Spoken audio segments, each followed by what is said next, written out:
Complete करके chargesheet file करनी है, जो 2 जुलाई को हाथरस प्रकरण हुआ था उस केस में।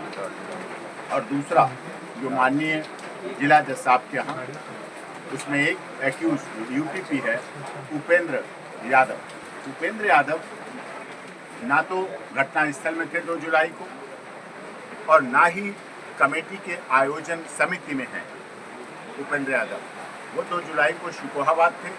इस बात के हमने शपथ पत्र, इस बात के लिए हमने सीडीआर जो उनके मोबाइल फ़ोन तीनों वो, और इसके साथ साथ 9 लोगों के एफिडेविट जो कि कोर्ट में थे शिकोहाबाद,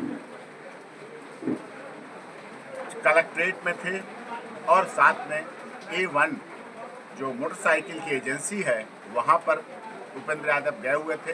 तो उनके सीसीटीवी कैमरा, वहाँ के लोगों की उपस्थिति, 65B एविडेंस एक्ट का सर्टिफिकेट जो वहाँ दुकान के मालिक का, शोरूम के मालिक का है, वो सारा कुछ हमने लगाया है माननीय जिला न्यायालय हाथरस माननीय जज साहब के पास। और उसमें हमने ये रिलीफ मांगी है क्योंकि पूरी तरह से झूठा फंसाया गया और उसमें इन्वेस्टिगेशन एजेंसियों ने हबड़ तबड़ में हौज पौज की स्थिति में उनका नाम दिया है। इस आधार पर उन्हें बेल के साथ साथ ही उन्हें इस केस से निकाला जाए जिससे कि न्याय हो सके, क्योंकि भारत के संविधान का access to justice for all, न्याय सबको मिलना भी चाहिए, मिलते हुए दिखना भी चाहिए, ये भी उपेंद्र यादव के में होना चाहिए।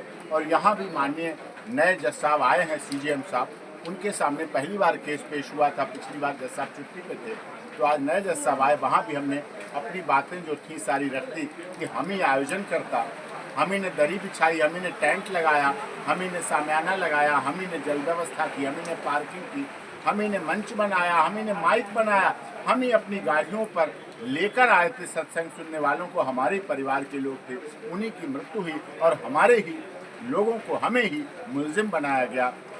यूपीपी हैं तो, लेकिन अब आगे की प्रोसीडिंग कैसी होगी तो सबको। उपेंद्र जी की जमानत में कौन सी डेट लगी है?